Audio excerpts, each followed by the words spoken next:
BJP के number 2 सबसे ताकतवर नेता एवं केंद्रीय मंत्री अमित शाह की 2024 की लोकसभा चुनाव की तैयारियों की हरियाणा में पहली रैली रविवार को सोनीपत के गोहाना में हुई। इसे सोनीपत लोकसभा क्षेत्र की रैली का नाम दिया गया। अमित शाह ने रैली के बाद सोनीपत लोकसभा के 400 चुनिंदा नेताओं और कार्यकर्ताओं की बैठक लेकर उन्हें चुनावी टिप्स देनी थी, पर मौसम की खराबी के कारण दिल्ली से हेलीकॉप्टर नहीं उड़ा, जिस कारण अमित शाह के टेलीफोन पर संबोधन को सुनाया गया। इस रैली में मैं बड़े मन से आप लोगों को मिलने आना चाहता था, परंतु खराब मौसम के कारण हेलीकॉप्टर उठाने की परमिशन नहीं है। मैं गाड़ी से आने के लिए भी निकला, मगर 2 घंटे तक वहां पर भी मौसम गिर रहा है, बारिश होने की संभावना है।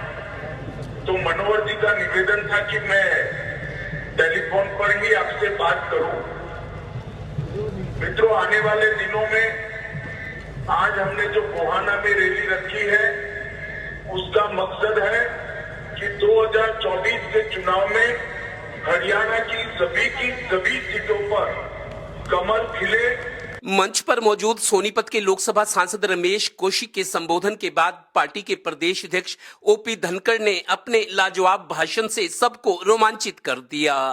हम वही हैं जो -50 डिग्री टेम्परेचर में हिमालय के खड़े होकर इस देश की सीमाओं की रक्षा करते हैं। वही हम इस मैदान में है, वही जज्बा हम में है।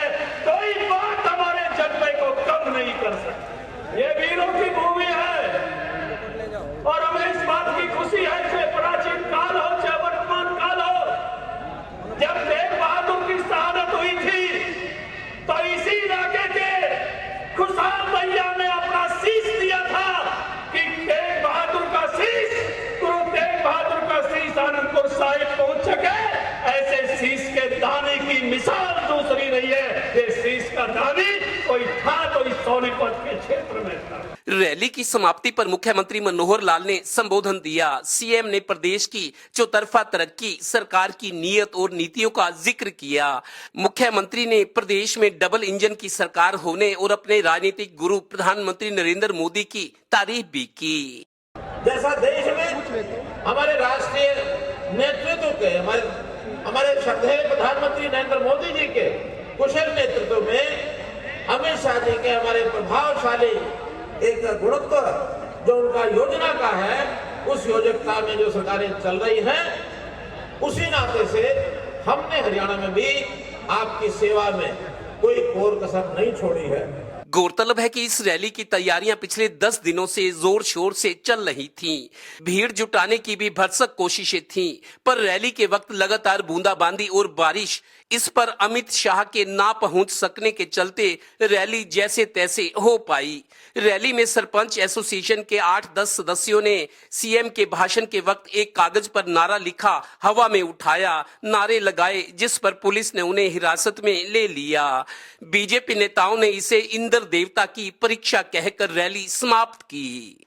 बीजेपी ने 2024 के लिए लोकसभा चुनाव की तैयारियां शुरू कर दी हैं। देश भर में जिन 160 सीटों को चिन्हित किया गया है जो बीजेपी की नजर से कमजोर हैं, उन पर रैलियां की जानी है।